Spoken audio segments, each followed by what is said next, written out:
espiritualmente, nós precisamos investir na nossa vida espiritual. Então, a temática, só para uma reflexão, só para que deixar uma reflexão para vocês, que o discipulador, ele precisa exercitar a sua vocação através da consagração. Por mais que eu seja entendido, por mais que eu tenha sabedoria, entendimento, mas precisamos de consagração. E hoje a nossa vida é tão corrida que pouca gente tem essa preocupação de consagração. Qual é o grupo que tem mais consagração na igreja? Qual é? Qual é? Não ouvi. Falaram tudo de uma vez aí que... círculo de oração. Mas vamos... As Assembleias de Deus, ela criou o círculo de oração. O pastor Boaventura, ele defende um livro dele. Pastor Boaventura é irmão do pastor Estevão Ângelo de Souza. Ele tem um escrito que o primeiro círculo de oração no Brasil não foi o que é divulgado e o que é conhecido. Ele conta que foi em Caxias, no Maranhão.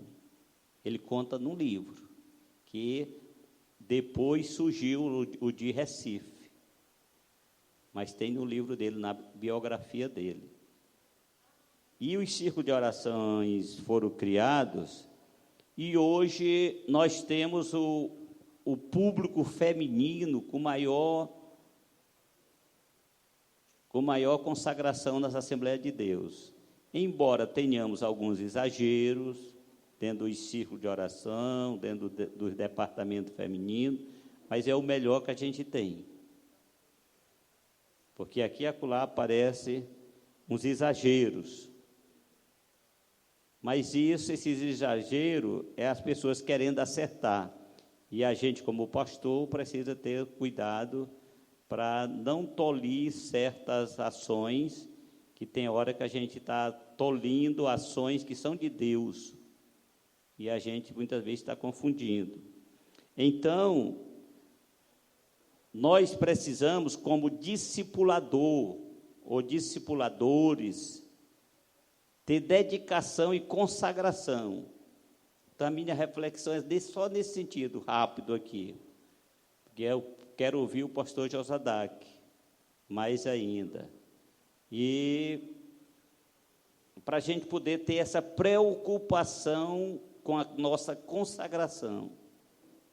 Como é que está os nossos hábitos devocionais com Deus? Nós, assembleianos, tínhamos o hábito do culto doméstico. Você ainda conserva o culto doméstico? Sim ou não? Fale forte aí, quem ainda faz o culto doméstico, sim ou não? Sim. Ainda tem um bom grupo que faz o culto doméstico. Tem gente que diz que não faz o culto doméstico, porque o culto doméstico não tem mais tempo. Mas você pode fazer um culto doméstico muito rápido, mesmo que você não tenha tempo.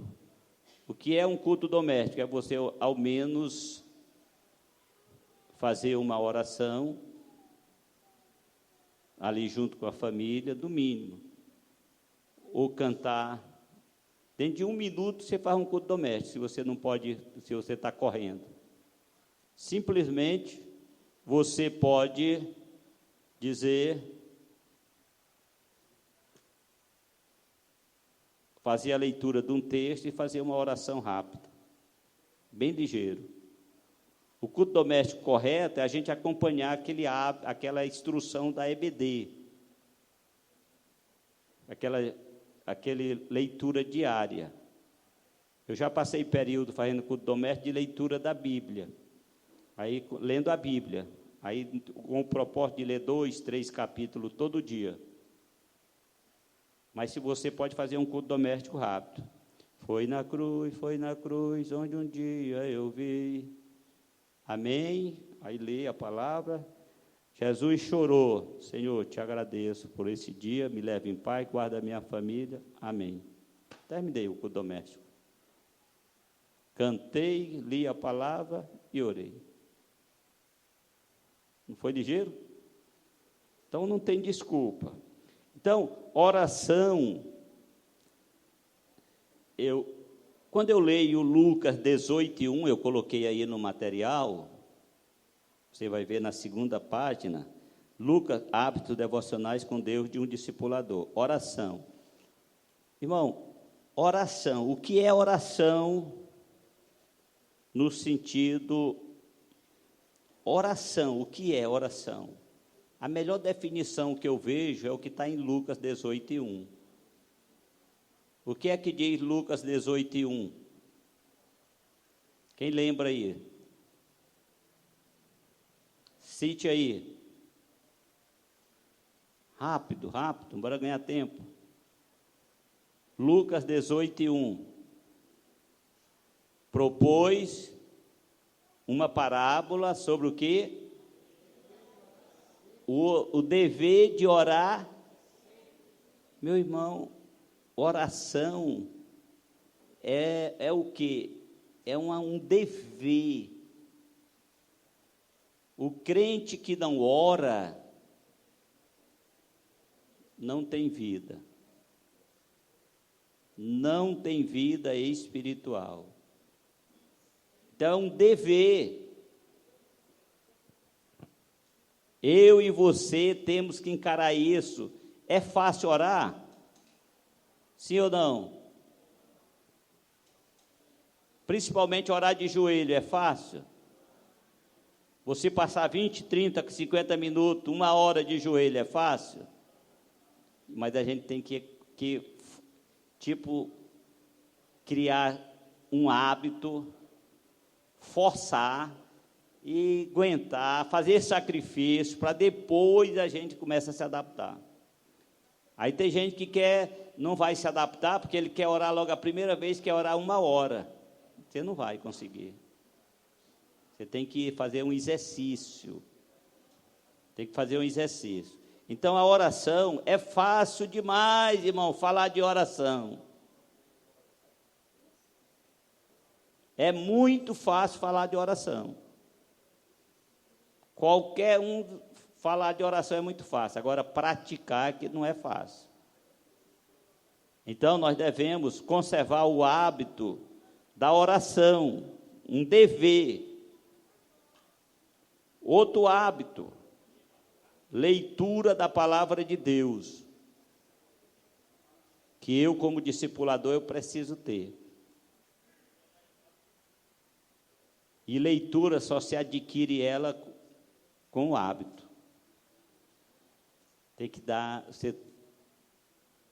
todo dia a gente tem que ler a Bíblia, todo dia tem que ler a Bíblia.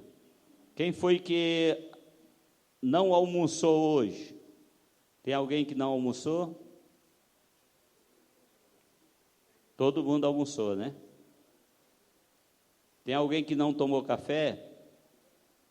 A gente toma café, almoça, janta, ainda faz, é lanche, é merenda. E aí você vai se manter o seu corpo com alimento. E o alimento da alma, qual é? A palavra. Eu e você precisamos nos alimentarmos com a palavra de Deus. Não adianta eu fazer um projeto lindo, bonito, de discipulado, e na hora a equipe não está comprometida com a sua vida espiritual, devocional de cada um. As pessoas precisam estar comprometidas. Por quê? Vão enfrentar situações que o pastor citou pela manhã. Chega uma pessoa, na hora que ouve que tem um crente num local que aparece um endemoniado, ele vai procurar quem? Procura quem? O crente. Você precisa estar preparado para agir, para expulsar um demônio. E tem situações que a gente só resolve com jejum. Só com jejum. E o jejum hoje praticamente não está mais sendo praticado por nós. É raro, irmão, alguém que jejuma. Logo, quase todo mundo é diabético hoje. Aí as pessoas dizem, não, sou diabético, eu tenho que comer, tenho que... Então, o jejum hoje é praticamente algo que quase não acontece. Eu conheço pessoas que são pregadores, mas a gente vê que ele não tem uma vida de oração. Ele prega bem, a palavra é boa, mas a gente sente que ele não tem uma vida de oração. Isso a gente percebe. Uma vez, em Pedreiras, o pastor Meton Soares, que foi presidente da nossa convenção, ele falou e disse assim: aquele sem vergonha, safado, orou por um paralítico aqui, e o paralítico levantou, um bicho safado daquele, mas também Deus não tem compromisso com aquele safado, não. Ele tem compromisso com a palavra dele, e por causa que a palavra dele é verdadeira, ele curou. Porque ele sabia que o cabo era enrolado, mas o cara orou a verdade. Tem gente que prega a palavra, que ensina, mas não tem uma vida de consagração. Pastor, acontece. Nós temos casos agora de escândalo, que teve agora recente no Brasil. Pastor famoso, usando cocaína. Vocês sabem. Alguém aqui levanta a mão que sabe de um caso assim. Olha, alguns levantando a mão que sabem, que saiu das redes sociais. E pregando nos nossos púlpitos, mas é porque estava pregando a palavra. Ele aprendeu a teoria. Conheço a história de um pregador, e aquele pregador, de repente, sumiu. Ele sumiu do cenário. E o que foi que aconteceu? Ele um dia estava pregando num grande evento, e ele, todo enrolado, atrapalhado, ele mesmo não sabia mais como sair daquela situação. Ele mesmo conta que um dia, aí estava orando a Deus, disse: Deus, como é que eu vou sair dessa situação? Eu quero sair, mas não sei mais como. Porque o nome dele estava famoso. Aí um dia ele estava pregando. E naquele dia, quando ele se espantou, uma irmã, na hora que ele estava pregando, a irmã começou a marchar de direção a ele. Foi lá e disse: é hoje que Deus vai me envergonhar aqui, no meio de todo mundo. Aí, quando a irmã chegou, primeira coisa, Deus não envergonha ninguém. Quando você vê alguém com negócio de dando profecia, isso para escandalizar, para Deus não está nisso aí, não. Aí, quando a irmã chegou, disse: eis que eu tenho te usado, e te usarei cada dia mais, mas eu quero te dizer que o meu encontro contigo será no juízo final.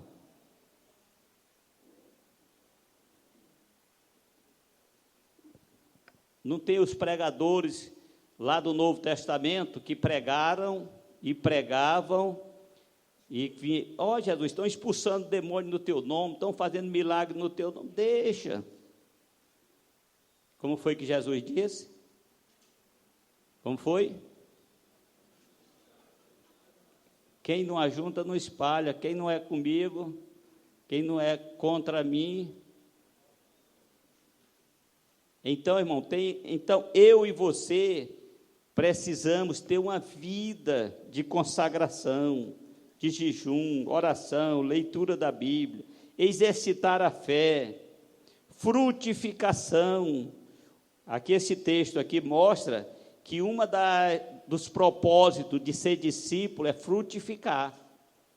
O discípulo que não frutifica, a Bíblia diz que deve fazer o que com ele?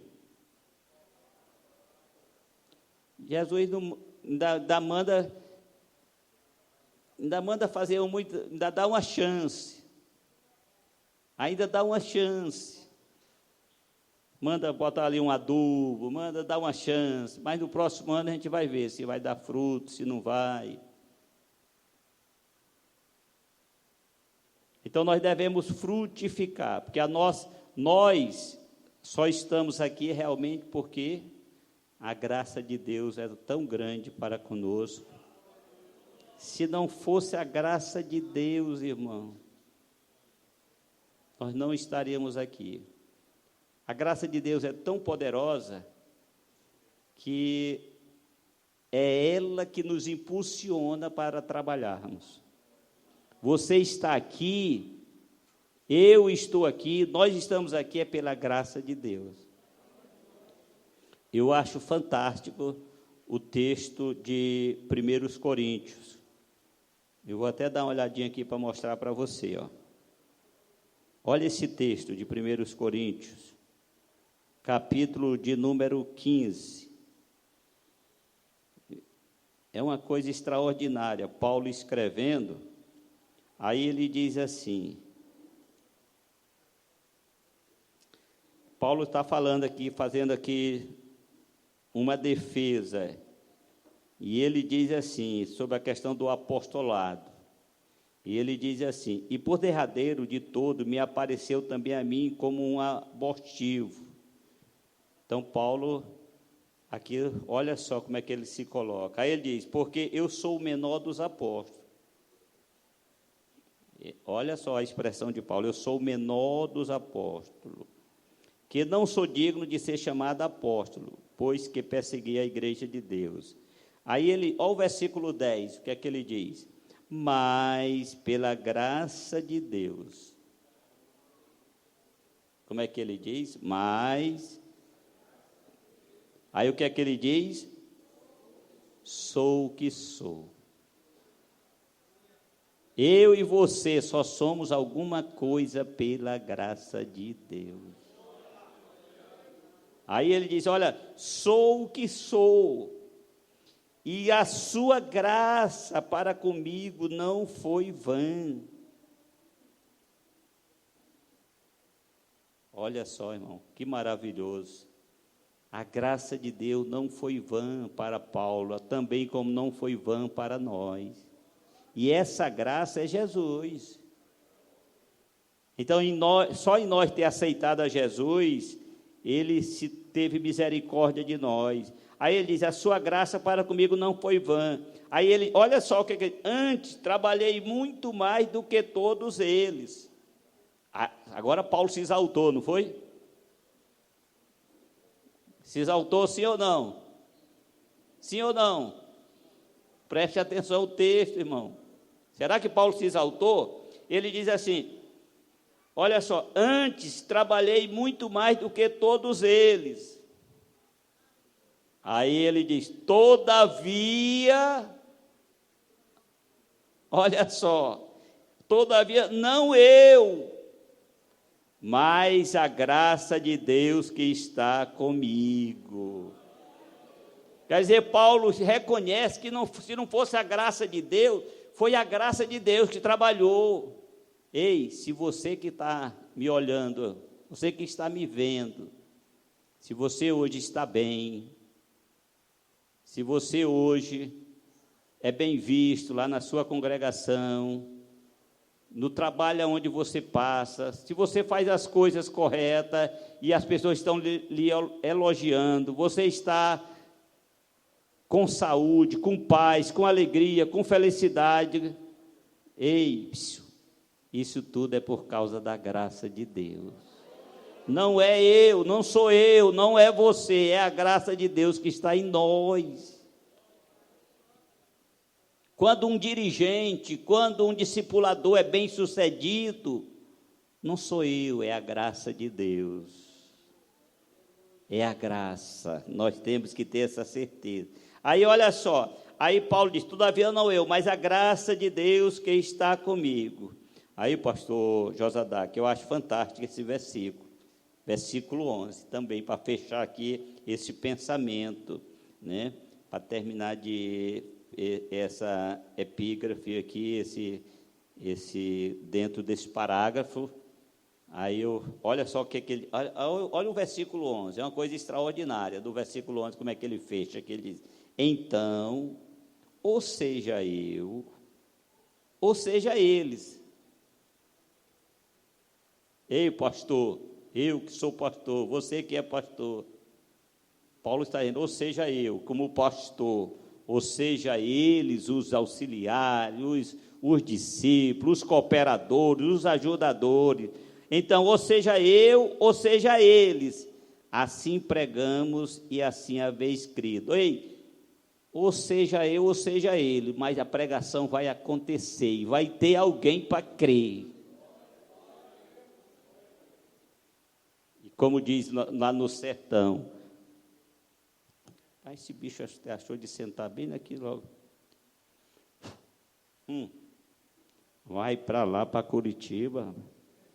Então, olha só, aí olha o que acontece. Então, ou seja, eu, ou seja, eles, assim pregamos e assim haveis escrito. Quer dizer, ou seja, eu pregando, ou seja, os outros, assim haveis escrito, assim vai haver quem crê. Então, eu ou você, mas Deus vai levantar um de nós, ou todos nós, para pregar o seu evangelho, para anunciar as boas novas de salvação. Mas para isso, a graça de Deus precisa estar em mim.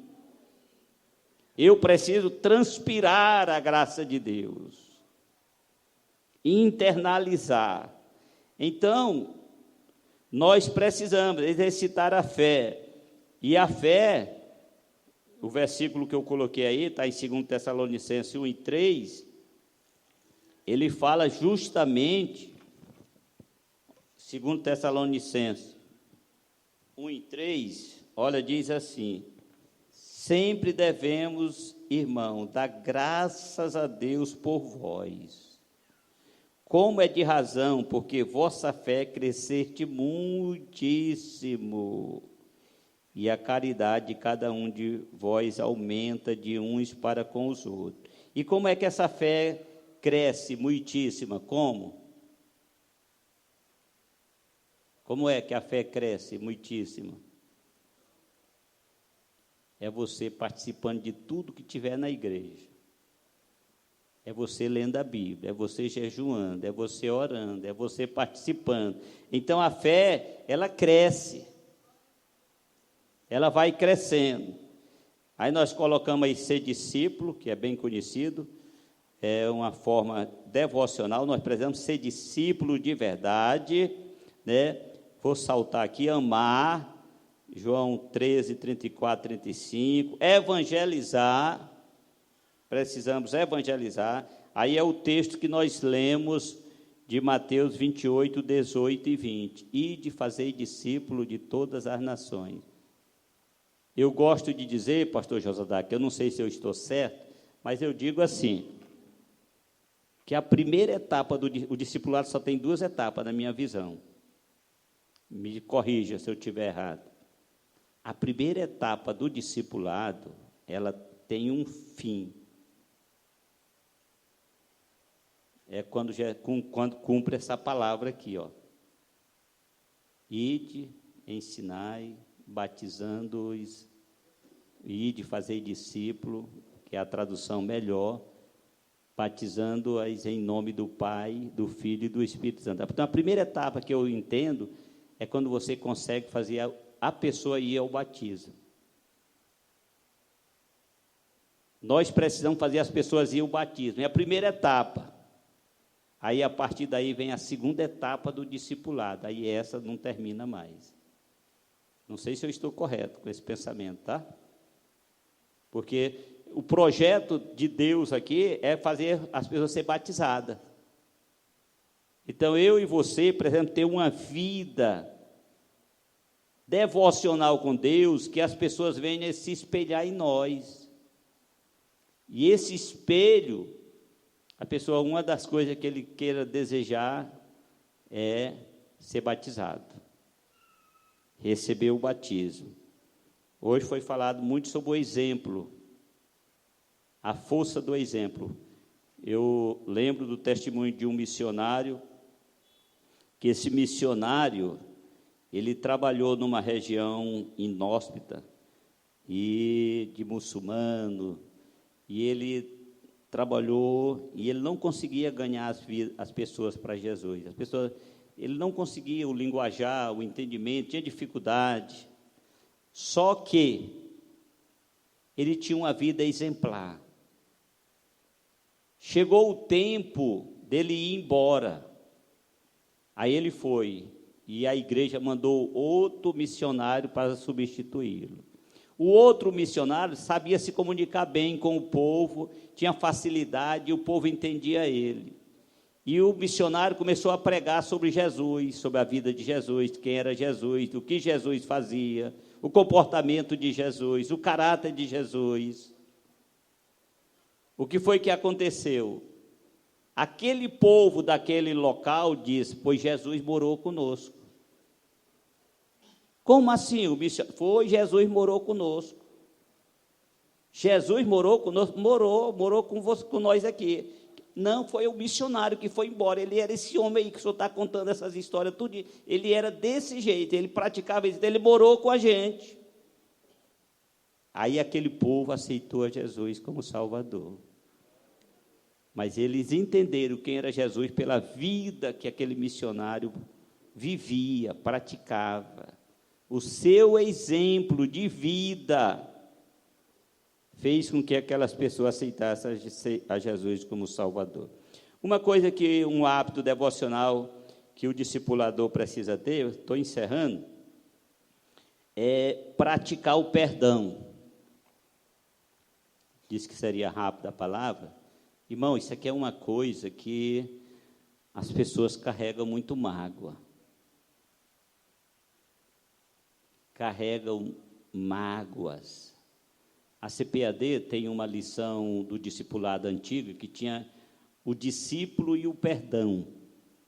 Quem lembra dessa lição? O discípulo e o perdão, de discipulado.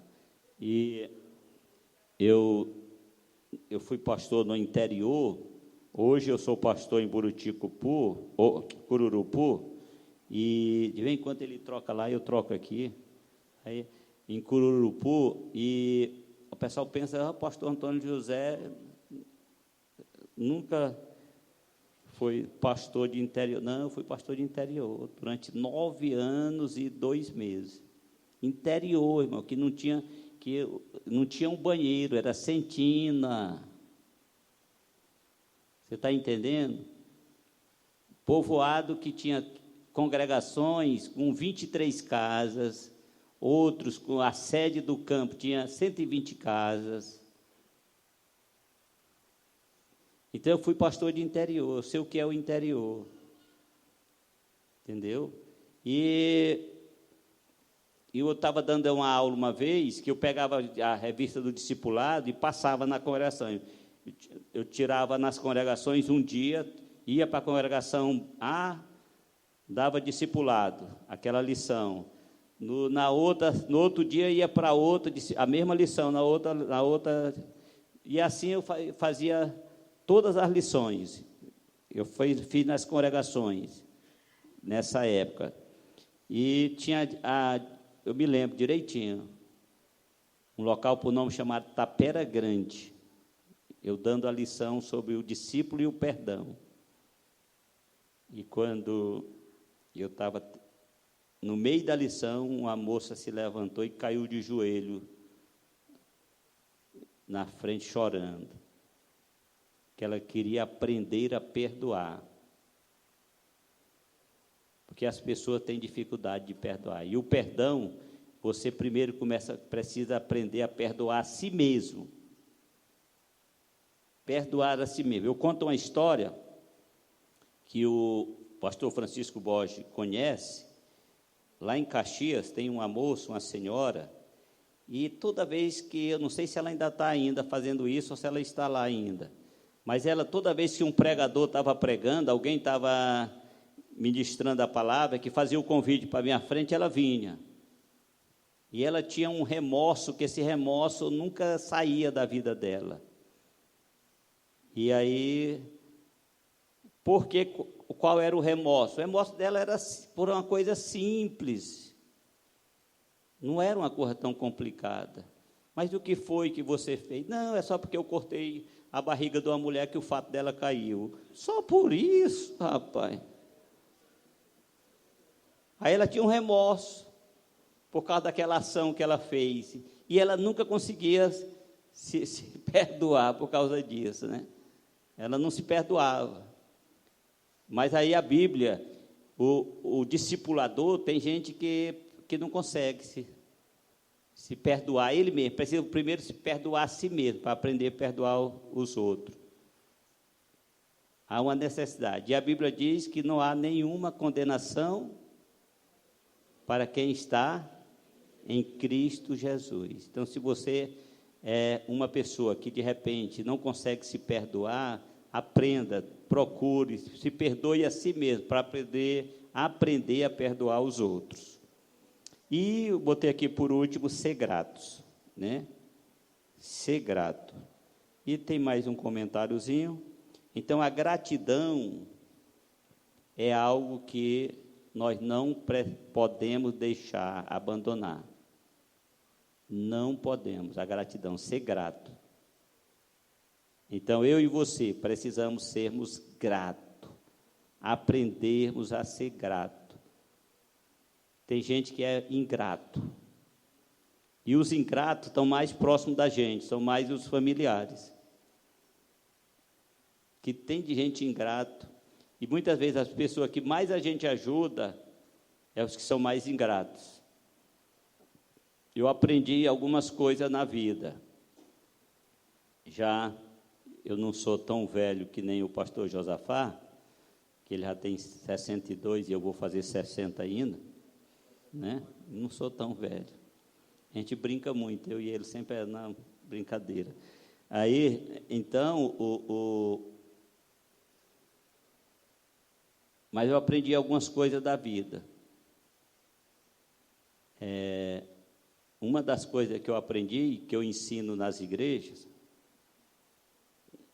é que a gente precisa tudo agradecer, nada reclamar, tudo agradecer. Por mais que a coisa esteja difícil, por mais que a situação esteja difícil, mas eu tenho que levantar minha mão ao céu e agradecer. Em tudo nós vamos aprender lições. E uma coisa, a noite pode ser escura como for, mas o amanhã chegará. Não tem alternativa, vai ter um amanhecer. As nuvens poderão estar carregadas como tiver, poderão estar fechadas, mas vai chegar o dia que o sol vai brilhar. Então, essas são realidades. Então, eu tenho que aprender a permanecer firme, como a palavra de Deus diz lá em 1 Coríntios, capítulo 15, versículo 58. Firmes e constantes, sabendo que nós não vamos trabalhar em vão para o Senhor. Amém? Então, só uma palavra rápida de reflexão, eu não quis trazer uma palavra nesse evento sobre discipulado. Tem o pastor Josafá aqui, que é especialista, deixar só com ele. Só trazer uma palavra rápida para nós refletirmos e que precisamos. Por melhor que nós sejamos bons em discipulado, em pregação, em qualquer que seja a área, mas eu e você precisamos ter uma vida devocional com Deus. Particular, eu e Deus.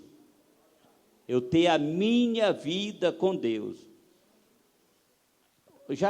O Atos dos Apóstolos, para fechar, os apóstolos, que foi que eles tomaram a decisão lá em Atos dos Apóstolos?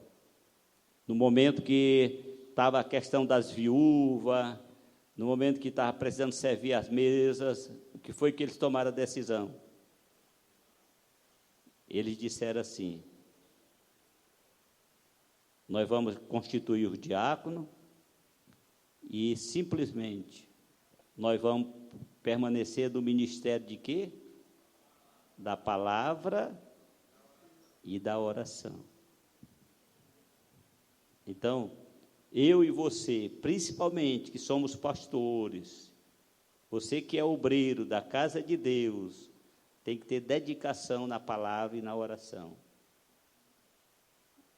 Aí você vai ter uma vida de entendimento, de compreensão da palavra de Deus. Eu sei que quanto mais eu estudo a Bíblia, a gente descobre que não entende.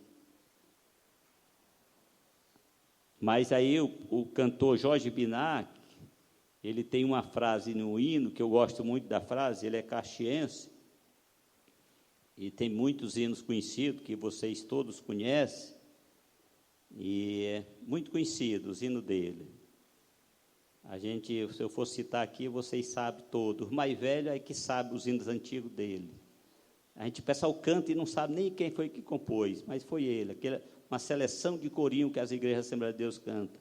Batalhar não é batalha, se não vê, aí vai, toca no mundo. Aí o mais novo se alguém tentar te humilhar porque és crente, não dê ouvido. Aí vai, e aí ele tem hinos e hinos na voz de tudo quanto é cantor, famosos pelo Brasil. Aí tem uma frase que ele diz assim: não sei de tudo, mas do muito que eu sei, posso dizer e confirmar. No hino tem um hino que ele canta: não sei de tudo, mas do muito que eu sei, posso dizer e confirmar. Então, nós precisamos estudar a palavra, orar, buscar a Deus, e assim nós vamos ter um ministério próspero, vamos ter uma vida ilibada na presença de Deus, e os homens vão dar testemunho de nós. E assim nós seremos imitadores. Vamos dar uma palavra ao pastor. Ele quer compartilhar. Tu ia falar alguma coisa sobre? Aí logo em seguida o pastor Josadac. Sim. Os irmãos que fazem parte da SEDAC, que estão aqui, uma rápida palavra com o pastor. Aqui no anexo, uma rápida palavra. Sim, vamos tirar uma oferta para a gente fechar o relatório aqui, porque se nós não tirar uma oferta aqui, nós não vamos mandar o pastor Josadac embora. O que é que vocês acham? Tira a oferta ou não? Sim ou não? Olha aí, quer que vá embora. Então vamos tirar a oferta. Cadê? Canta aqui, tu que levantou. Você cantou. Já botou o playback lá, não? Não tem banda aqui, não. Não, é lá na frente. Entrega para um aí. Cadê? Quem trabalha com criança, fala aqui com o pastor aqui, enquanto canta o hino aqui, vamos tirar uma oferta. O pastor Josadac vai estar na sequência. Olha aí. Esse menino aqui, ele parece que vai dar certo. Ele não é daqui, está chegando a primeira vez, mas ele é proativo. Eu gosto de gente proativa. Tem gente que é oh, meu Deus. A psicologia fala de 3 tipos de pessoa: o reativo, o ativo e o proativo. O proativo é aquele que eu acho que ele vai dar certo aí, se ele quiser ficar com a gente. Senão eu mando ele lá para aquele Lisboa. Eu ia falar alguma coisa. Bora ouvir aqui o Borges cantando. Pastor. Glória a Deus, louvado seja o nome do Senhor. Quero cumprimentar a todos na paz do Senhor Jesus. Amém? O pastor me botou numa fria aqui, né? Que eu sou cantor, eu faço também minha esposa. Quando não tem outro, vamos adorar o Senhor com um hino bem conhecido. Assim todo mundo ajuda, já que esse calor está assim, fazendo alguns desejar cochilar um pouco, né? Pode colocar aí, meu filho. Aleluia.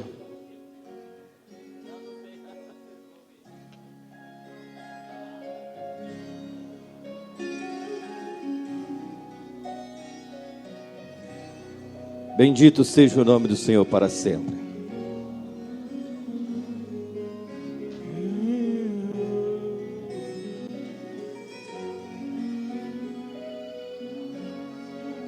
Eu andei sem destino, perdi a razão. Na estrada da vida eu fui na contramão. Mergulhei de cabeça num abismo sem fim. Loucura e tristeza eram partes em mim. No terrível espinho do pecado eu pisei. A ponte entre a vida e a morte eu cruzei. Do outro lado eu vi meus pedaços no chão, pois minha alma vagava na escuridão.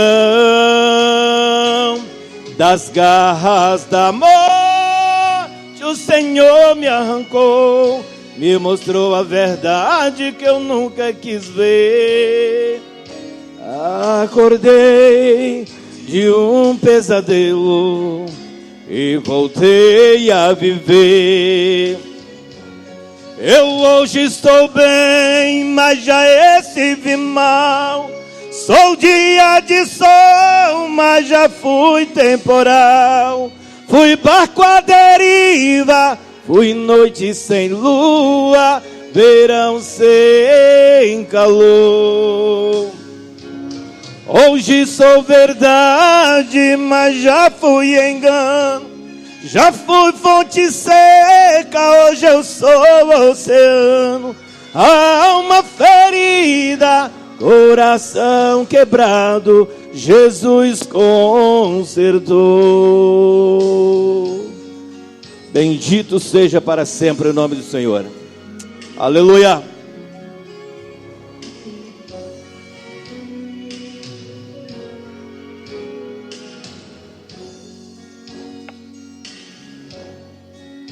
A ponte entre a vida e a morte eu cruzei. Do outro lado eu vi meus pedaços no chão, pois minha alma vagava na escuridão. Das garras da morte o Senhor me arrancou, me mostrou a verdade que eu nunca quis ver. Acordei de um pesadelo e voltei a viver.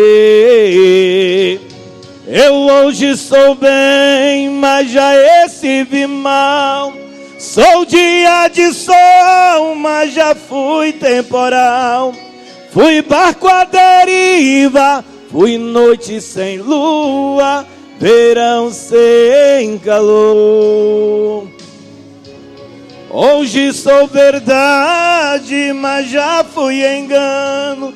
Já fui fonte seca, hoje eu sou oceano. A alma ferida, coração quebrado, Jesus consertou. Eu hoje sou bem, mas já estive mal. Sou dia de sol, mas já fui temporal. Fui barco à deriva, fui noite sem lua, verão sem calor. Hoje sou verdade, mas já fui engano. Já fui fonte seca, hoje eu sou oceano. A alma ferida, coração quebrado, Jesus consertou. A alma ferida, coração quebrado, Jesus consertou. A alma ferida, coração quebrado, Jesus consertou.